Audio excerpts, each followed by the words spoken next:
ಸೃಷ್ಟಿಕರ್ತನು ಸರ್ವಶಕ್ತನೂ ಆದ ಲಿಂಗ ದೇವನನ್ನು ಸ್ಮರಿಸಿ, ಧರ್ಮಕರ್ತ ಮಹಾಮಾನವತಾವಾದಿ ಧರ್ಮಗುರು ಬಸವಣ್ಣನವರನ್ನು ಹೃದಯದಲ್ಲಿ ಸ್ಮರಿಸಿ, ಪರಮ ಪೂಜ್ಯರಾದ ಲಿಂಗೈಕ್ಯ ಮಹಾಜಗದ್ಗುರು ಲಿಂಗಾನಂದ ಅಪ್ಪಾಜಿಯವರನ್ನ ಮನದಲ್ಲಿ ನೆನೆದು ಇಂದಿನ ಕಾರ್ಯಕ್ರಮದ ಉದ್ಘಾಟನೆಯನ್ನು ನೆರವೇರಿಸಿರುವಂತಹ ಶರಣ ನಾಡೋಜ ಡಾಕ್ಟರ್ SR ನಾಯಕ್ ಅವರೇ, ಧ್ವಜಾರೋಹಣವನ್ನು ಮಾಡಿರುವ ಶರಣ P ಪರಮಶಿವಯ್ಯನವರೇ, ಕಾರ್ಯಕ್ರಮದ ಅಧ್ಯಕ್ಷತೆಯನ್ನು ವಹಿಸಿರುವಂತಹ ಶರಣ ಪುಟ್ಟುಗ್ರಾರವರೇ, ವೇದಿಕೆ ಮೇಲಿರುವಂತಹ ಎಲ್ಲ ಗಣ್ಯರೇ, ಸಭೆಯಲ್ಲಿ ಆಸೀನರಾಗಿರುವ ಎಲ್ಲ ಶರಣ ಬಂಧುಗಳೇ, ತಮ್ಮೆಲ್ಲರಿಗೂ ಶರಣು ಶರಣಾರ್ಥಿ. ಇಂದು ಬಸವ ಜಯಂತಿ 877ನೆಯ ಬಸವಣ್ಣನವರ ಜನ್ಮ ದಿನೋತ್ಸವ. 12ನೇ ಶತಮಾನದಲ್ಲಿ ಮಾನವ ಸಮಾಜ ಜಾತಿಯ ಸಂಘರ್ಷ, ಮೂಢನಂಬಿಕೆಯ ಬಲವತ್ತರವಾದಂಥ ಒಂದು ಆಳವಾದ ಕಂದಕದಲ್ಲಿ ಬಿದ್ದಿದ್ದಂಥ ಸನ್ನಿವೇಶದಲ್ಲಿ ಗುರು ಬಸವಣ್ಣನವರು ಆಕಾಶ ದೀಪವಾಗಿ ಬಂದರು. ಕುವೆಂಪುರವರು ಹೇಳಿದಾಗೆ ಕತ್ತಲೆಯ ಕಾರ್ತಿಕದ ಕತ್ತಲಲ್ಲಿ ಆಕಾಶ ದೀಪವಾಗಿ ನೀ ಬಂದೆ, ಬಟ್ಟೆಗೆಟ್ಟವರಿಗೆ ಒಂದು ದೊಂದಿ ದಿಕ್ಕಾಗಿ ಅಗ್ನಿ ಖಡ್ಗವನ ಅಂತ ಓ ಅಧ್ಯಾತ್ಮ ವೀರ, ದೇವರ ದಯೆಯೊಂದು ಹೇ ಧೀರಾವತಾರ ಶ್ರೀ ಬಸವೇಶ್ವರ. ಹೀಗೆ ಕಾರ್ತಿಕದ ದಟ್ಟವಾದ ಕತ್ತಲೆ ಮುಸುಗಿದಂಥ ಸಮಯದಲ್ಲಿ ಎಲ್ಲ ಮಾನವರೇ ದಿಗ್ದರ್ಶನ ಮಾಡುವಂತಹ ಬೆಳಕಾಗಿ ಗುರು ಬಸವಣ್ಣನವರು ಅವತರಿಸಿ ಬಂದು ಮಾನವ ಸಮಾಜಕ್ಕೆ ಬೇಕಾದಂಥ ಸ್ವಾತಂತ್ರ್ಯ, ಸಮಾನತೆ ಮತ್ತು ಸಾಮಾಜಿಕ ನ್ಯಾಯ, ಇಂದಿನ ನಮ್ಮ ಸಂವಿಧಾನ, ಈ 3 ಅಮೂಲ್ಯವಾದಂತಹ ಸಂಗತಿಗಳನ್ನು, ಹಕ್ಕುಗಳನ್ನು ನಾನು ಕೊಡ್ತೇನೆ ಅಂತ ತಿಳಿದುಕೊಂಡು ನಮಗೆ ಒಂದು ವಾಗ್ದಾನವನ್ನು ಮಾಡ್ತಾ ಇದೆ. ಒಂದು ಸ್ವಾತಂತ್ರ್ಯ, ಎರಡನೇದು ಸಾಮಾಜಿಕ ನ್ಯಾಯ ಮತ್ತು ಸಮಾನತೆ, ಈಕ್ವಾಲಿಟಿ. ಅಂದರೆ ಈ 3 ಪ್ರಜಾಪ್ರಭುತ್ವದ ಜೀವಾಳ ಯಾವ ರೀತಿಯಾಗಿದೆಯೋ ಅದೇ ರೀತಿಯಲ್ಲಿ ಬಸವಣ್ಣನವರು 12ನೇ ಶತಮಾನದಲ್ಲಿ ಈ 3 ಮೌಲ್ಯಗಳನ್ನು ಸಮಾಜದಲ್ಲಿ ಪ್ರತಿಷ್ಠಾಪನೆ ಮಾಡಿದ್ರು ಅಂತ ಹೇಳಿ ನಾವು ಕಾಣ್ತಾ ಇದ್ದೇವೆ. ಬಸವಣ್ಣನವರನ್ನ ನಂತರದ ಕವಿಗಳಾಗಲಿ ಅಥವಾ ಇತಿಹಾಸಕಾರರಾಗಲಿ ಸರಿಯಾಗಿ ಅರ್ಥ ಮಾಡಿಕೊಳ್ಳದೆ ಅವರನ್ನ ನಂದಿಯ ಅವತಾರ ಅಂತ ಹೇಳ್ಬಿಟ್ಟು ಜರಗಟ್ಟಿಸಿ ದೇವಸ್ಥಾನಗಳಲ್ಲಿ ನಂದಿ ರೂಪದಲ್ಲಿ ಕೂಡಿಸಿಬಿಟ್ರು. ಅದಕ್ಕಾಗಿ ಆರ್ಥರ್ ಮೈಲ್ಸ್ ಅನ್ನುವಂತ ಒಬ್ಬ ತತ್ವಜ್ಞಾನಿ ಹೇಳ್ತಾ ಇದ್ದಾರೆ, what ever legend May say about Basava, the fact is fully clear that he is the first Indian free thinker. He can be called the Martin Luther of India ಅಂತ ಹೇಳ್ತಾ ಇದ್ದಾರೆ. ಪುರಾಣಗಳು ಬಸವಣ್ಣನವರನ್ನು ಹೇಗೆ ಚಿತ್ರಿಸಿರಲಿ, ಅವರು ಭಾರತದ ಮೊಟ್ಟ ಮೊದಲ ಸ್ವತಂತ್ರ ವಿಚಾರವಾದಿ ಅನ್ನುವಂತಹ ವಿಶೇಷವಾದಂಥ ಬಿರುದನ್ನ ಕೊಡ್ತಾ ಇದ್ದಾನೆ ಆರ್ಥರ್ ಮೈಲ್ಸ್ ಅನ್ನುವಂತಹ ತತ್ವಜ್ಞಾನಿ. ಹೀಗಾಗಿ ಬಸವಣ್ಣನವರು ಮಾಡಿದ ಸಾಧನೆಗಳು ಒಂದಲ್ಲ ಎರಡಲ್ಲ, ಜೀವನಕ್ಕೆ ಬೇಕಾದಂತಹ ಸರ್ವ ರಂಗಗಳಲ್ಲಿಯೂ ಕೂಡ ಕ್ರಾಂತಿಕಾರಿಯಾದಂತಹ ಸಾಧನೆಗಳನ್ನು ಬಸವಣ್ಣನವರು ಮಾಡಿದ್ದಾರೆ. ಸಾಮಾಜಿಕ, ಸಾಂಸ್ಕೃತಿಕ, ಶೈಕ್ಷಣಿಕ, ಧಾರ್ಮಿಕ, ಆಧ್ಯಾತ್ಮಿಕ ಎಲ್ಲ ಕ್ಷೇತ್ರಗಳಲ್ಲಿಯೂ ಕೂಡ ಅವರು ಒಂದು ಕ್ರಾಂತಿಕಾರಿ ಬದಲಾವಣೆಯನ್ನು ತಂದಿದ್ದು ಮಾತ್ರವಲ್ಲದೆ ಎಲ್ಲ ಮಾನವರಿಗೂ ಕೂಡ ಎಲ್ಲ ಹಕ್ಕುಗಳು ಪ್ರಾಪ್ತಿಯಾಗುವಂಥ ರೀತಿಯಲ್ಲಿ ಪ್ರಯತ್ನವನ್ನ ಮಾಡಿದರು. ಅದಕ್ಕಾಗಿ ನಾವು ನೋಡ್ತೀವಿ, ಅವರು ಕಟ್ಟಿದಂಥ ಅನುಭವ ಮಂಟಪ ಬಸವಣ್ಣನವರ ಒಂದು ತತ್ವಗಳ ಆದರ್ಶದ ಪ್ರಾತ್ಯಕ್ಷಿಕೆಯ ಪ್ರಯೋಗಶಾಲೆಯಾಗಿತ್ತು. ಅದು ಕೇವಲ ತರ್ಕ ಪಂಡಿತರ ವಾದದ ಸಂತೆಯಾಗಿರದೆ ಸಜೀವ ಸಾಧಕರ ಕರುಣದ ಕೂಟವಾಗಿತ್ತು. ಅಲ್ಲಿ ಆಧ್ಯಾತ್ಮ ಜೀವಿಗಳು ಸೇರಿ ಈ ಮಾನವ ಸಮಾಜದಲ್ಲಿ ಇರುವ ವೈಷಮ್ಯಗಳನ್ನು ತೊಡೆದು ಯಾವ ರೀತಿಯಲ್ಲಿ ಸಮಾನತೆಯನ್ನ ಸ್ಥಾಪಿಸಬಹುದು ಅನ್ನುವ ಬಗ್ಗೆ ಅವರು ಪ್ರಯೋಗಾತ್ಮಕವಾದ ರೀತಿಯಲ್ಲಿ ಚರ್ಚೆಯನ್ನ ಮಾಡಿದರು. ಪಾಶ್ಚಿಮಾತ್ಯ ರಾಷ್ಟ್ರಗಳಲ್ಲಿ ಸ್ಕೂಲ್ಸ್ ಆಫ್ ಥಾಟ್ ಅಂತ ಬರ್ತವೆ. ಸ್ಕೂಲ್ಸ್ ಆಫ್ ಥಾಟ್ ಅಂದ್ರೆ ವಿಚಾರ ಮಂದಿರಗಳು. ಅಲ್ಲಿ ತತ್ವಜ್ಞಾನಿಗಳು ಸೇರಿ ಬೇರೆ ಬೇರೆ ರೀತಿಯ ಸಿದ್ಧಾಂತಗಳನ್ನು ಕುರಿತು ಚರ್ಚೆಯನ್ನು ಮಾಡ್ತಾ ಇದ್ದಾರೆ. ಆದರೆ ಇಲ್ಲಿ ಕೇವಲ ಶಬ್ದಾಡಂಬರದ ಚರ್ಚೆಯನ್ನು ಮಾಡಿ ಶರಣರು ಕಾಲ ಕಳೆಯಲಿಲ್ಲ. ಅವರು ವಾಸ್ತವಿಕವಾಗಿ ಸಮಾಜದಲ್ಲಿ ಯಾವ ರೀತಿ ಬದಲಾವಣೆಯನ್ನ ಪರಿವರ್ತನೆಯನ್ನು ತರಬಹುದು ಅನ್ನೋದ್ರ ಬಗ್ಗೆ ಒಂದು ಪ್ರಯೋಗ ರೀತಿಯಲ್ಲಿ ಅವರು ಚಿಂತನೆಯನ್ನ ಮಾಡಿದರು. ಯಾಕಂದ್ರೆ ನಾವು ನೋಡ್ತೀವಿ, ಒಬ್ಬ ವಿಜ್ಞಾನಿ, ಕೃಷಿ ವಿಜ್ಞಾನಿ ಕೆಲವು ಬೀಜಗಳನ್ನ ಕಂಡು ಹಿಡಿತಾನೆ. ಆ ಬೀಜಗಳನ್ನ ತಯಾರು ಮಾಡಿದ ನಂತರ ಅವನು ಮೊದಲು ಪ್ರಾತ್ಯಕ್ಷಿಕೆಗೆ ಅವುಗಳನ್ನ ಒಳಪಡಿಸ್ತಾನೆ. ಆ ನಂತರ ರೈತರಿಗೆ ಬೆಳೆ ಬಿತ್ತಲಿಕ್ಕೆ ಕೊಡ್ತಾ ಇದ್ದಾರೆ. ಅದೇ ರೀತಿಯಲ್ಲಿ ಅನುಭವ ಮಂಟಪ ಅನ್ನುವಂತಹ ಒಂದು ಪ್ರಯೋಗ ಶಾಲೆಯಲ್ಲಿ ಜಾತಿ ವರ್ಣ ವರ್ಗ ರಹಿತ ಆದರೆ ಧರ್ಮ ಸಹಿತ, ಇದು ಬಹಳ ಮುಖ್ಯವಾದದ್ದು. ಜಾತಿ ವರ್ಣ ವರ್ಗ ರಹಿತ ಧರ್ಮ ಸಹಿತ. ಏಕೆಂದ್ರೆ ಇವತ್ತು ನಮ್ಮ ದೇಶದಲ್ಲಿ ವಿಚಾರವಾದಿಗಳು ಮಾತ್ರವಲ್ಲ, ಇನ್ನೂ ಅನೇಕರು ತಿಳ್ಕೊಂಡಿರುವಂತದ್ದು ಏನಪ್ಪಾ ಅಂತ ಹೇಳಿದ್ರೆ, ಧರ್ಮ ಅಂದ್ರೆ ಮೂಢನಂಬಿಕೆಯ ಕಂತೆ, ಧರ್ಮ ಅಂದ್ರೆ ಜಾತೀಯತೆಯ ಆಗರ, ಧರ್ಮ ಅಂದ್ರೆ ಶೋಷಣೆಯನ್ನ ಮಾಡುವ, ಒಡೆದು ಆಳುವ ನೀತಿಯನ್ನು ಉಳ್ಳಂತಹ ಒಂದು ವಿಚಾರಧಾರೆ. ಈ ರೀತಿಯಾಗಿ ಎಲ್ಲ ಅನೇಕ ರೀತಿಯಲ್ಲಿ ತಿಳಿದುಕೊಂಡಿರುವಂತಹ ಸನ್ನಿವೇಶದಲ್ಲಿ ಬಸವಣ್ಣನವರು ಧರ್ಮದಲ್ಲಿಯೇ ಒಂದು ಮಹತ್ತರವಾದ ಕ್ರಾಂತಿಯನ್ನ ತಂದ್ರು. ಇಷ್ಟೇ ಅಲ್ಲ, ದೇವರ ಕಲ್ಪನೆಯಲ್ಲಿಯೇ ಮಹತ್ತರವಾದ ಕ್ರಾಂತಿಯನ್ನ ತಂದ್ರು.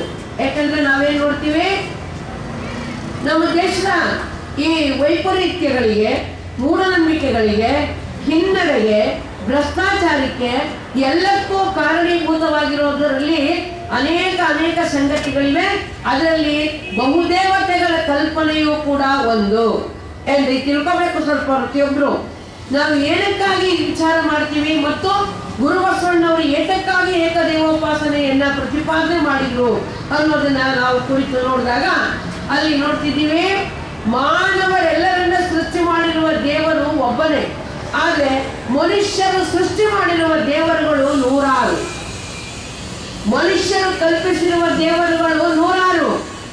ಮನುಷ್ಯರೆಲ್ಲರನ್ನ ಹುಟ್ಟಿಸಿರುವಂತ ದೇವರು ಒಬ್ಬನೇ.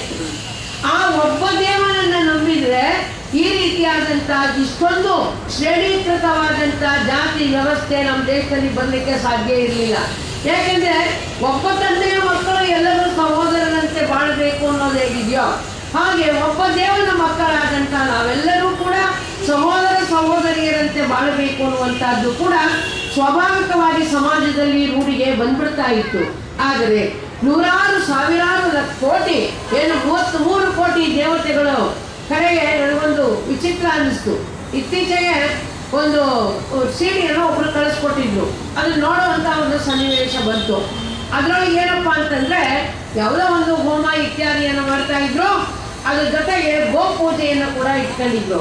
ಆ ಗೋ ಪೂಜೆಯಲ್ಲಿ ಏನ್ ಮಾಡಿದ್ದಾರೆ ಅಂದ್ರೆ, ಗೋವಿನ ಮುಖಕ್ಕಲ್ಲ ಗೋವನ್ನ ತಿರ್ಗಾ ನೆನೆಸಿ ಅದ್ರ ಹಿಂಭಾಗಕ್ಕೆ ಪೂಜೆ ಮಾಡ್ತಾ ಇದ್ದಾರೆ. ಏನ್ರಿ ದೇವತೆಗಳಿರ್ತವೆ ಅಂತ ಅಂದ್ರೆ ಆ ಬಾವಿಕ್ಕೆ ಕುಂಕುಮ ಹಚ್ಚಿದ್ದಾರೆ, ಆಮೇಲೆ ಆ ಬಾವಿಕ್ಕೆ ಆರತಿ ಬೆಳಗ್ತಾ ಇದ್ದಾರೆ, ಉದಿನ ಕಡ್ಡಿ ಬೆಳಗ್ತಾ ಇದ್ದಾರೆ. ಅಂದ್ರೆ ನಮ್ಮ ದೇಶದಲ್ಲಿ ಎಷ್ಟು ವಿಚಿತ್ರ ಅಂತಂದ್ರೆ, ಒಂದ್ ಕಡೆ ಮಹಾತ್ಮ ಫುಲೆ ಅವರು ಹೇಳ್ತಾ ಇದ್ದಾರೆ, ಊರಿನ ಕೆರೆಗಳಿಗೆ ನಾಯಿಗಳು ಹೋಗಿ ನೀರು ಕುಡಿತವೆ, ಅದನ್ನ ಯಾರು ಕಾಯಕ್ಕಾಗೋದಿಲ್ಲ. ದನಗಳ ನೀರು ಕುಡಿತವೆ, ಎಮ್ಮೆಗಳ ನೀರು ಕುಡಿತವೆ, ಕತ್ತೆಗಳು ಕುಡಿತವೆ, ಎಲ್ಲವೂ ಕುಡಿತವೆ. ಅವೆಲ್ಲವೂ ನೀರು ಕುಡಿತವೆ, ಅದನ್ನು ತಡೆಗಟ್ಟೋದಿಲ್ಲ. ಆದ್ರೆ ದಲಿತರ ಕೆರೆಯನ್ನ ಮುಟ್ಟಬಾರದು, ಮನುಷ್ಯರೇ ಕೆರೆಯನ್ನ ಮುಟ್ಟಬಾರದು ಅನ್ನುವಂತ ಹಾಸ್ಯಾಸ್ಪದವಾದಂತ ಮೂಢನಂಬಿಕೆಯನ್ನು ಬೆಳೆಸ್ಕೊಂಡಿದಾರಲ್ಲ ಅಂತ ಒಂದು ಕಡೆಯಲ್ಲಿ ಜ್ಯೋತಿಬಾ ಫುಲೆ ಅವರು ತಮ್ಮ ಒಂದು ಪುಸ್ತಕದಲ್ಲಿ ಗುಲಾಮಗಿರಿ ಅನ್ನೋ ಪುಸ್ತಕದಲ್ಲಿ ಬರಿತಾ ಇದ್ದಾರೆ. ಅಂದ್ರೆ ಎಂತ ಒಂದು ವಿಚಿತ್ರವಾದ ಕಲ್ಪನೆ ಹೇಗೆ ಬಂತು. ಹಲವಾರು ದೇವತೆಗಳನ್ನ ನಂಬಿ ಕಡೆಗೆ ಗಿಡ ಮರ ನೀರು ಬಳ್ಳಿ ಲೆಕ್ಕನೇ ಇಲ್ಲ ಅವಕ್ಕೆ. ಇದರ ಬದಲಿಗೆ ಅದಕ್ಕೆ ಬಸವಣ್ಣವರು ಹೇಳಿದ್ರು, 2-3 ದೇವರೆಂದು ಒಬ್ಬೊಬ್ಬಿ ಮಾತನಾಡಬೇಡ, ದೇವರೊಬ್ಬನೇ ಕಾಣಿರೋ, ಇಬ್ಬರೆಂಬುದು ಹುಸಿನೋಡ.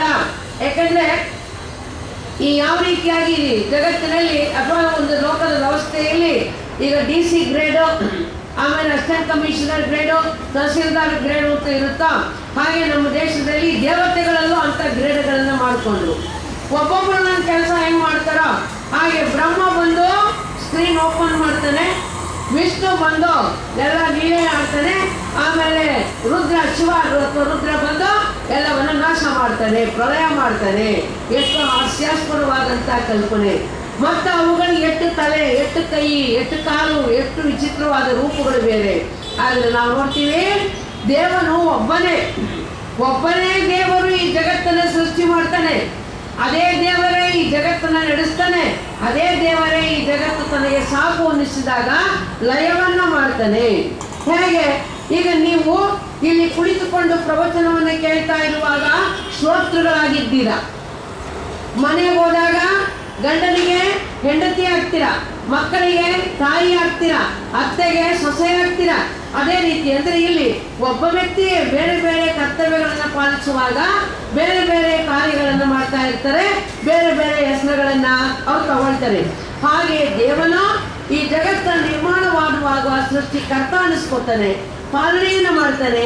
ಅದೇ ದೇವರೇ ಮತ್ತೆ ಇದನ್ನ ಲಯ ಕೂಡ ಮಾಡ್ತಾ ಇದ್ದಾರೆ. ತನಗೆ ಇಚ್ಛೆ ಸಾಕು ಅನ್ನಿಸಿದಾಗ ಅಕ್ಕಮಾದೇವಿ ಹೇಳೋ ಹಾಗೆ ತನ್ನ ವಿನೋದಕ್ಕೆ ತಾನೇ ಸೃಷ್ಟಿಸಿದ ಸಕಲ ಪ್ರಪಂಚವನ್ನು ತನ್ನ ವಿನೋದಕ್ಕೆ ತಾನೇ ತಿರುಗಿಸಿದ ಇದನ್ನು ಅನಂತ ದುಃಖಗಳಲ್ಲಿ ಇಂತೆನ್ನ ಚನ್ನಮಲ್ಲಿಕಾರ್ಜುನನೆಂಬ ಪರಶಿವನು ತನಗೆ ಜಗದ್ಲೀಲೆ ಸಾಕೆಂದರೆ ಆಗ ತಾನೇ ಪೊರಿವನು ಅದರ ಮಾಯಾಪಾಶವನು. ನೋಡಿದ್ರ ಒಬ್ಬನೇ ದೇವರು ಎಲ್ಲವನ್ನು ನಿರ್ವಹಿಸ್ತಾ ಇದ್ದಾನೆ ಅನ್ನುವಂತಾದ ಭಾವನೆ ಬಂದ್ರೆ ಆಗ ದೇವರ ಕಲ್ಪನೆಯ ಮೇಲೆಯೇ ಉಳಿದದ್ದೆಲ್ಲವೂ ನಿಂತಿರ್ತಾ ಇದೆ. ಒಬ್ಬ ದೇವರನ್ನು ನಂಬಿದಾಗ ಎಲ್ಲ ಮಾನವರು ಸಮಾನರು ಅನ್ನುವಂತಹ ಭಾವನೆ ಬರ್ತದೆ. Fatherhood of God, brotherhood of humanity. ಆದ್ದರಿಂದ ಒಬ್ಬ ದೇವನ ಕಲ್ಪನೆಯನ್ನು ತಂದು ದೇವರ ಸ್ವರೂಪವನ್ನು ಸರಿಯಾದ ರೀತಿಯಲ್ಲಿ ಜನಕ್ಕೆ ತಿಳಿಸಿಕೊಟ್ರು. ಅದಕ್ಕಾಗಿಯೇ ಅಲಮಪ್ರಭು ದೇವರು ಒಂದು ವಚನದಲ್ಲಿ ಬಹಳ ಬಹಳ ಮಾರ್ಮಿಕವಾಗಿ ಹೇಳ್ತಾರೆ. ಏನಂತ? ಬಾ ಎಂಬಲ್ಲಿ ಎನ್ನ ಭಾವ ಹರಿಯಿತ್ತು, ಸ ಎಂಬಲ್ಲಿ ನಾನು ಸರ್ವಜ್ಞಾನಿಯಾದೆ, ವ ಎಂದು ವಚಿಸುವರೆ ವಸ್ತು ಚೈತನ್ಯಾತ್ಮಕನಾದೆ. ಇಂತಿ ಬಸವಾಕ್ಷರತ್ರಯವನ್ನ ಸರ್ವಾಂಗದಲ್ಲಿ ತೊಳಗಿ ಬೆಳಗುವುದ ಕಂಡು ಆನು ನೀನು ಬಸವ ಬಸವ ಎನ್ನುತ್ತಿದ್ದವಯ್ಯ ಗುಹೇಶ್ವರ. ಗುಹೇಶ್ವರ ಅಂದ್ರೆ ಇಲ್ಲಿ ಸೃಷ್ಟಿಕರ್ತನಾದ ಪರಮಾತ್ಮನೇ, ಸೃಷ್ಟಿಕರ್ತನಾದ ಲಿಂಗದೇವನೇ ಅಂತ ಅರ್ಥ. ಅಂದಾಗ ಇಲ್ಲಿ ಅಲಮಪ್ರಭುದೇವರು ಹೇಳ್ತಾರೆ, ಎಲೆ ಸೃಷ್ಟಿಕರ್ತನೆ, ನಾನು ಮಾತ್ರವಲ್ಲ ನೀನು ಸಹ ಬಸವ ಬಸವ ಅಂತ ಸ್ಮರಣೆ ಮಾಡಬೇಕು ಅಂತಾರೆ. ಯಾರಿಗೆ? ದೇವರಿಗೆ. ನಾನು ಮಾತ್ರವಲ್ಲ ನೀನು ಕೂಡ ಬಸವ ಬಸವ ಅಂತ ಸ್ಮರಣೆ ಮಾಡಬೇಕು ಅಂತಾರೆ. ಮೊದಲು ಕೆಲವಾರು ವರ್ಷಗಳ ಹಿಂದೆ ಈ ವಚನ ಓದಿದಾಗ ಏನೋ ಮಿಸ್ಟೇಕ್ ಆದಂಗೆ ಕಾಣುತ್ತೆ. ನಾನು ಬಸವ ಬಸವ ಅಂತೀನಿ ಅಂದ್ರೆ ಅದಕ್ಕೆ ಅರ್ಥ ಇದೆ. ಯಾಕಂದ್ರೆ ಅಲಮಪ್ರಭು ದೇವರು ಹುಟ್ಟಿದ್ದು ಶೂದ್ರಾತಿ ಶೂದ್ರ ಕುಲವಾದಂಥ ನಡುವರು ಅನ್ನುವ ಒಂದು ಜಾತಿಯಲ್ಲಿ. ಮದ್ದಳೆಯನ್ನು ಬಾರಿಸುವುದು ಅವರ ಮನೆಯ ಉದ್ಯೋಗ, ಮದ್ದಳೆ ಬಾರಿಸುವುದು. ಹೀಗೆ ಮದ್ದಳೆ ಬಾರಿಸುವ ಉದ್ಯೋಗದಲ್ಲಿ ಹುಟ್ಟಿದಂಥ ಒಂದು ಕುಲದಲ್ಲಿ ಹುಟ್ಟಿದವರನ್ನ ಮುಂದೆ ಅವರು ಜ್ಞಾನಿಯಾದಾಗ ಒಂದು ಉನ್ನತವಾದ ಸ್ಥಾನಕ್ಕೆ ಏರಿಸಿ ಶೂನ್ಯಪೀಠದ ಅಧಿಕಾರವನ್ನು ಅವರಿಗೆ ಕೊಟ್ಟು ಬಸವಣ್ಣವರು ಗೌರವಿಸಿದ್ರು. ಇದು ಅವರು ಮಾಡಿದ ಮೊದಲನೆಯ ಕ್ರಾಂತಿ. ಮೊದಲನೇ ಕ್ರಾಂತಿ ಏನಪ್ಪಾ ಅಂದ್ರೆ ಎಲ್ಲ ಜಾತಿ ಜನಾಂಗದವರೆಲ್ಲ ಸಹಪಂಕ್ತಿ ಭೋಜನವನ್ನ ಮಾಡಿಸಿದ್ದು ಮೊದಲನೇದು, ದೀಕ್ಷಾ ಸಂಸ್ಕಾರ ಕೊಟ್ಟಿದ್ದು ಎರಡನೇದು, ಮೂರನೇದು ಅಲಮಪ್ರಭುದೇವರಲ್ಲಿ ಶೂನ್ಯಪೀಠಾಧೀಶರನ್ನ ಮಾಡಿದ್ದು. ಹಾಗಾಗಿ ಅಲಮಪ್ರಭುದೇವರು ನಾನು ಬಸವ ಬಸವ ಅಂತೀನಿ ಅಂದ್ರೆ ಇದಕ್ಕೆ ನಮಗೆ ಖಂಡಿತ ಅರ್ಥ ಆಗುತ್ತೆ. ಎಂಥ ಮಹತ್ತರವಾದ ಪರಿವರ್ತನೆಯನ್ನು ತಂದೆ ಬಸವಣ್ಣ ಅಂತಸ್ತೋ. ಆಗ ಅವ್ರು ಹೇಳ್ತಾರೆ, ಇಲ್ಲಿ ನೀನು ಅಂದ್ರೆ ದೇವರೇ ನೀನು ಕೂಡ ಬಸವಣ್ಣವರು ಸ್ಮರಿಸಬೇಕು ಅಂತ ಹೇಳ್ತಾರೆ. ಏನಪ್ಪ ಇದು? ಆಮೇಲೆ ವಿಚಾರ ಮಾಡಿದಾಗ ಬಹಳ ಆಳವಾಗಿ ಆಲೋಚನೆ ಮಾಡಿದಾಗ ನಮ್ಗನ್ನಿಸ್ತು, ನಿಜ ದೇವರು ಬಸವಣ್ಣವರನ್ನು ಕೊಂಡಾಡಬೇಕು. ಯಾಕಂದ್ರೆ ದೇವರಂತಾನೆ ಬಸವಣ್ಣ ನೀನು ಬರೋಕ್ಕೂ ಮೊದಲು ಏನಾಗಿತ್ತು ಅಂದ್ರೆ ನಮ್ಮ ದೇಶದಲ್ಲಿ ಕೇಳ್ರಿ ಕರೆಕ್ಟಾಗಿ ಐತಿಹಾಸಿಕವಾಗಿ ಮೊದಲು ವೈದಿಕ ಧರ್ಮ ಇತ್ತು. ಅನೇಕ ದೇವತೆಗಳ ಪೂಜೆ ಮಾತ್ರವಲ್ಲ, ನಿಸರ್ಗದ ಪೂಜೆ ಕೂಡ, ವರುಣ, ಪೋಷನ್, ಇಂದ್ರ ಇವೆಲ್ಲವೂ ಕೂಡ ಬರ್ತಾವೆ, ಮಂತ್ರಗಳು ಬರ್ತಾವೆ, ಸಂಧ್ಯಾ, ಉಷಾ ಇದೆಲ್ಲ ನೀವು ವೇದಗಳ ವೃತ್ತಿಗಳಲ್ಲಿ ನೋಡಿದಾಗ ಗೊತ್ತಾಗ್ತಾ ಇದೆ. ಹೀಗೆ ನೀರು, ನೆಲ, ಬೆಂಕಿ, ಗಾಳಿ, ಪೃಥ್ವಿ ಪ್ರತಿಯೊಂದಕ್ಕೂ ಕೂಡ ದೇವತೆಗಳನ್ನು ಆರೋಪಿಸಿ ಅಲ್ಲಿ ಮಾಡಲಾಯಿತು. ಆ ನಂತರ ಬಂದಂತಹ ಬುದ್ಧದೇವ ಏನು ಮಾಡ್ದ? ಬಹುಶಃ ಈ ಬಗ್ಗೆ ಸ್ವಲ್ಪ ಚರ್ಚೆ ಇದೆ. ಬುದ್ಧ ದೇವರನ್ನು ನಂಬಿಲ್ಲ ಅಂತ ಹೇಳಿ ಬಹಳ ಜನ ಹೇಳ್ತಾ ಇದ್ದಾರೆ. ಆದರೆ ಬುದ್ಧ ದೇವರನ್ನು ನಂಬಿಲ್ಲ ಅನ್ನೋದಕ್ಕಿಂತಲೂ ಕೂಡ ಮೌನಿಯಾಗಿದ್ದ ಅನ್ನುವಂಥದ್ದು ಮತ್ತೊಂದು ವಾದ ಇದೆ. ಯಾಕೆ ಅಂದರೆ ನಮ್ಮ ದೇಶದಲ್ಲಿ ಮೂಢನಂಬಿಕೆಗಳ ಸಂಖ್ಯೆ ಬಹಳ ಇದ್ದಿದ್ದರಿಂದ ಇದು ದೇವರಲ್ಲ ಅಂತಂದ್ರೆ ಸಾಕು ರಿಯಾಕ್ಷನ್ ಶುರುವಾಗ್ತಾ ಇತ್ತು. ಮಾಡುವಂಥ ಒಂದು ಕ್ರಾಂತಿಗೆ ಅಡ್ಡಿ ಆಗ್ತಾ ಆಗ್ತಾ ಇತ್ತು. ಅದಕ್ಕಾಗಿ ಬುದ್ಧ ದೇವರು ಇಲ್ಲ ಅಂತ ಹೇಳಿಲ್ಲ, ಮೌನಿಯಾಗಿದ್ದಾನೆ ಅಷ್ಟೇ ಹೊರತು ಅಂತ ಹೇಳ್ತಾರೆ. ಏನೇ ಇರಲಿ, ಇವತ್ತು ಜಗತ್ತಿನಲ್ಲಿ ಎಲ್ಲ ತತ್ವಜ್ಞಾನಿಗಳು ಕೂಡ ಬುದ್ಧನು ನಿರೀಶ್ವರವಾದಿ ಅನ್ನೋ ನಿರ್ಧಾರಕ್ಕೆ ಬಂದಿದ್ದಾರೆ, ಅಥಿಯಿಸ್ಟ್ ಅನ್ನುವಂಥ ನಿರ್ಧಾರಕ್ಕೆ ಬಂದಿದ್ದಾರೆ. ಹೀಗೆ ಬುದ್ಧ ನಿರೀಶ್ವರವಾದಿಯಾದ, ಸಮಕಾಲೀನರಾದಂಥ ಮಹಾವೀರರು ಕೂಡ ನಿರೀಶ್ವರವಾದಿಗಳಾದರು. ಈ ಜಗತ್ತಿಗೊಬ್ಬ ಕರ್ತನಿದ್ದಾನೆ ಅನ್ನೋದನ್ನ ಅವರು ಒತ್ತಾಯದಿಂದ ಒತ್ತಿ ಪ್ರತಿಪಾದನೆ ಮಾಡಲಿಲ್ಲ. ಆದರೆ 12ನೇ ಶತಮಾನದಲ್ಲಿ ಬಂದಂಥ ಬಸವಣ್ಣನವರು ದೇವರ ಸ್ವರೂಪವನ್ನ ಅತ್ಯಂತ ದೃಢವಾಗಿ ಎತ್ತಿ ಹಿಡಿದ್ರು. ದೇವರನ್ನು ನಂಬಿದ್ದಕ್ಕಾಗಿ ಇವೆಲ್ಲ ಜಾತಿ ವೈಷಮ್ಯ ಮೂಢನಂಬಿಕೆಗಳು ಬಂದಿಲ್ಲ. ನೀವು ತಪ್ಪು ತಿಳ್ಕೊಂಡಿದ್ದೀರಿ. ನೀವು ಸರಿಯಾಗಿ ತಿಳ್ಕೊಳ್ಬೇಕಾಗಿರುವ ದೇವರ ಸ್ವರೂಪವೇ ಬೇರೆ. ಜಗದಗಲ ಮುಗಿಲಗಲ ಮಿಗೆಯಗಲ ನಿಮ್ಮಗಲ, ಪಾತಾಳದಿಂದ ತತ್ತ ನಿಮ್ಮ ಶ್ರೀ ಚರಣ, ಬ್ರಹ್ಮಾಂಡದಿಂದ ತತ್ತ ನಿಮ್ಮ ಶ್ರೀ ಮಕುಟ. ಹೀಗೆ ಪರಮಾತ್ಮನು ಸರ್ವಶಕ್ತನು ಸರ್ವವ್ಯಾಪಿಯೂ ಆಗಿ ಇದ್ದಾನೆ. ವೇದಗಳಲ್ಲಿ ಕೂಡ ಈ ಒಂದು ಮುಕ್ತಿ ಬರುತ್ತೆ. ಸಹಸ್ರ ಶೀರ್ಷ ಪುರುಷ ಸಹಸ್ರಾಕ್ಷ ಸಹಸ್ರಪಾತ್ ಅನ್ನುವಂಥ ಒಂದು ಮಹತ್ತರವಾದಂಥ ಈ ದೇವರ ಸರ್ವವ್ಯಾಪಕತ್ವವನ್ನು ಹೇಳುವಂಥ ಶ್ಲೋಕ ಬರುತ್ತೆ. ಆದರೆ ಏನು ಮಾಡಿದ್ರು ಅಂತಂದ್ರೆ, ಎಲ್ಲ ಅಮೃತವನ್ನ ಕಡಿದ್ಬಿಟ್ಟು ಆಮೇಲೆ ಒಂದು ಹನಿ ವಿಷ ಅದರೊಳಗೆ ಹಾಕದ ರೀತಿಯಲ್ಲಿ ಅದೇ ಒಂದು ಶ್ಲೋಕದ ಕೊಡಿಯಲ್ಲಿ ಬ್ರಾಹ್ಮಣನ ತಲೆಯಿಂದ ಉತ್ಪತ್ತಿ, ಇಂಥ ಪುರುಷನ ತಲೆಯಿಂದ ಬ್ರಾಹ್ಮಣನ ಉತ್ಪತ್ತಿ, ಭುಜದಿಂದ ಕ್ಷತ್ರಿಯನ ಉತ್ಪತ್ತಿ, ತೊಡೆಯಿಂದ ವೈಶ್ಯನ ಉತ್ಪತ್ತಿ, ಪಾದದಿಂದ ಶೂದ್ರನ ಉತ್ಪತ್ತಿ ಎನ್ನುವುದನ್ನು ಸೇರಿಸಿದ್ರಿಂದಾಗಿ ಈ ಒಂದು ಮಹತ್ತರವಾದ ಶ್ಲೋಕ ತನ್ನ ಒಂದು ಏನು ಅಮೂಲ್ಯತೆಯನ್ನು ಅದು ಕಳೆದುಕೊಳ್ತಾ ಇದೆ. ಹಾಗಾಗಿ ಬಸವಣ್ಣನವರು ದೇವರ ಸ್ವರೂಪವನ್ನು ಸರಿಯಾಗಿ ಎತ್ತಿಡಿದ್ದಲ್ಲದೆ ದೇವರಿಗೆ ಆಕಾರವಿಲ್ಲ ಅನ್ನುವಂಥದ್ದನ್ನ ಅವರು ಬಿಂಬಿಸಿದ್ರು. ಹೀಗಾಗಿ ಅದಕ್ಕಾಗಿ ಅಲ್ಲಮಪ್ರಭು ದೇವರು ಏನು ಹೇಳ್ತಾರೆ, ನಾನಷ್ಟೇ ಬಸವ ಅನ್ನೋದಲ್ಲಪ್ಪ ದೇವರೇ, ನನ್ನ ನಿಜವಾದ ಸ್ವರೂಪವನ್ನ ಜಗತ್ತಿಗೆ ನೀನು ತೋರಿಸಿಕೊಟ್ಟ ಕಾರಣ ನಾನೂ ಕೂಡ ನಿನ್ನನ್ನು ಸ್ಮರಣೆ ಮಾಡಬೇಕು ಅಂತ ದೇವರು ಹೇಳ್ತಾ ಇದ್ದಾನಂತೆ. ನೋಡಿದ್ರ? ಹೀಗೆ ಯಾಕಂದ್ರೆ ಒಂದು ಸಿದ್ಧಾಂತ ಏನಿರುತ್ತಲ್ಲ, ಯಾವಾಗಲೂ ಕೂಡ ಒಂದು ತತ್ವಜ್ಞಾನವನ್ನ ನಾವು ಇಟ್ಟುಕೊಂಡಾಗ ಅದು ತನ್ನದೇ ಆದ ಸಾಮಾಜಿಕವಾದಂಥ ಮೌಲ್ಯಗಳನ್ನು ಹೊಡೆಯುತ್ತೆ, ಆಧ್ಯಾತ್ಮಿಕ ಮೌಲ್ಯಗಳನ್ನು ಪಡಿತಾ ಇದೆ. ಈ ಜಗತ್ತಿನಲ್ಲಿ 2 ಪ್ರಕಾರವಾದಂಥ ಸಿದ್ಧಾಂತಗಳಿದೆ. ಒಂದು ಡೈಲೆಕ್ಟಿಕಲ್ ಮಟೀರಿಯಲಿಸಮ್, ಇನ್ನೊಂದು ಡೈಲೆಕ್ಟಿಕಲ್ ಐಡಿಯಲಿಸಮ್. ಒಂದು ಭೌತಿಕವಾದ, ಇನ್ನೊಂದು ಚಿತ್ಪ್ರಧಾನವಾದ ಅಥವಾ ಐಡಿಯಲಿಸಮ್. ಭೌತಿಕವಾದದ ಮೂಲ ಈಗ ಕಾರ್ಲ್ ಮಾರ್ಕ್ಸ್ ತನ್ನ ಒಂದು ಸಮತಾವಾದವನ್ನ ಅಥವಾ ಸಾಮ್ಯವಾದವನ್ನ he has based on dialectical materialism. ಭೌತಿಕವಾದದ ತಳಗದಿಯ ಮೇಲೆ ತನ್ನ ಮಟೀರಿಯಲಿಸಮ್ ಅನ್ನು ಕಟ್ತಾ ಇದ್ದಾನೆ ಈ ಕಾರ್ಲ್ ಮಾರ್ಕ್ಸ್. ಆದರೆ ಬಸವಣ್ಣನವರು ಇದನ್ನ ನಂಬೋಗಿಲ್ಲ. ಅದಕ್ಕಾಗಿ ಚಾರ್ವಾಕ ತತ್ವಜ್ಞಾನವನ್ನು ನಿರಾಕರಿಸುವಂತ ಅವರು ಇದು ಅಧ್ಯಾತ್ಮವಾದದ ತಳಹದಿಯ ಮೇಲೆ, ದೇವರ ತಳಹದಿಯ ಮೇಲೆಯೇ ಸಮಾಜವನ್ನು ಕಟ್ಟಲಿಕ್ಕೆ ಅವರು ಬಯಸ್ತಾ ಇದ್ದಾರೆ. ಅದಕ್ಕೆ ಏನ್ ಹೇಳ್ತಾರೆ, ಡೈಲೆಕ್ಟಿಕಲ್ ಐಡಿಯಲಿಸಮ್ ಅಂತ ಕರೀತಾರೆ, ಚಿತ್ತ ಪ್ರಧಾನವಾದ ಅಂತ ಕರೀತಾರೆ. ಅಂದ್ರೆ ಈ ಜಗತ್ತಿನ ಮೂಲ ಜಡವಲ್ಲ, ಚೈತನ್ಯ. ಆ ಚೈತನ್ಯಕ್ಕೆ ನಾವು ದೇವರು ಅಂತ ಕರೆಯೋದು. ಈಗ ಮನುಷ್ಯನ ದೇಹದಲ್ಲಿ ಜಡವೂ ಇದೆ, ಚೈತನ್ಯವೂ ಇದೆ. ಉದಾಹರಣೆಗೆ ಉಗುರು ಜಡ, ಚರ್ಮ ಚೈತನ್ಯ. ಈಗ ಉಗುರನ್ನ ನೀವು ಕತ್ತರಿಸ್ತೀರಿ, ಆದ್ರೆ ಜಿಗುಟ್ಕೊಂಡ್ರೆ ನಿಮಗೆ ಕೈಗೆ ನೋವಾಗ್ತಾ ಇದೆ. ಅಂದ್ರೆ ಅದರ್ಥ ಚೈತನ್ಯ ಇದ್ದಲ್ಲಿ ಸುಖ ದುಃಖಗಳಿದೆ, ನೋವಿದೆ. ಜಡಕ್ಕೆ ನೋವಿಲ್ಲ. ಆದ್ದರಿಂದ ಇಲ್ಲಿ ಮನುಷ್ಯನ ದೇಹದಲ್ಲಿ ಜಡವಾದ ಭಾಗ ಏನಿದೆಯಲ್ಲ ಅದರಂತೆ ಚೈತನ್ಯ ಭಾಗವೂ ಇದೆ. ಈ ಜಗತ್ತಿನಲ್ಲಿ ಜಡವಾದಂಥ ಜಗತ್ತಿದೆ, ಚೈತನ್ಯಮಯವಾದಂಥ ಆತ್ಮಗಳು ಇದ್ದಾರೆ. ಅಂದಾಗ ಇವುಗಳು ಎಲ್ಲೋ ಒಂದು ಕಡೆ ಮೂಲದಲ್ಲಿ ಇರಲೇಬೇಕು. ಆ ಮೂಲ ಜಡವಾಗಿದ್ದರೆ ಸಾಧ್ಯ ಇಲ್ಲ. ಯಾಕಂದ್ರೆ ಮೂಲ ಜಡವಾಗಿದ್ದರೆ ಬರುವುದು ಜಡವೇ ಇರುತ್ತೆ. ಮೂಲ ಚೈತನ್ಯವಾಗಿದ್ದರೆ ಅದರಿಂದ ಜಡವೂ ಬರಬಲ್ಲದು, ಚೈತನ್ಯವೂ ಬರಬಲ್ಲದು. ಇದು ಬಹಳ ಮಹತ್ವದ್ದು. ಏಕೆಂದ್ರೆ ತತ್ವಜ್ಞಾನಿಗಳು ಮೊದಲು ಫ್ರೇಮ್ ವರ್ಕ್ ಮಾಡ್ಕೊಳ್ತಾರೆ, ಇದರ ಮೇಲೆ ಎಲ್ಲ ಸಿದ್ಧಾಂತಗಳು ಕೂಡ ನಿಲ್ತಾ ಇದ್ದಾವೆ. ಈಗ ನಾವು ನೋಡ್ತಿದ್ದೀವಿ, ಒಂದು ಜಡದ ಹುಳ ಇದೆ. ಈ ಜಡದ ಹುಳ ಏನ್ ಮಾಡುತ್ತೆ ಅಂದ್ರೆ ಜಡವಾದ ಬಲೆಯನ್ನು ನೇಯುತ್ತೆ, ಚೈತನ್ಯಮಯವಾದ ಮರಿಗಳಿಗೂ ಜನ್ಮ ಕೊಡುತ್ತೆ.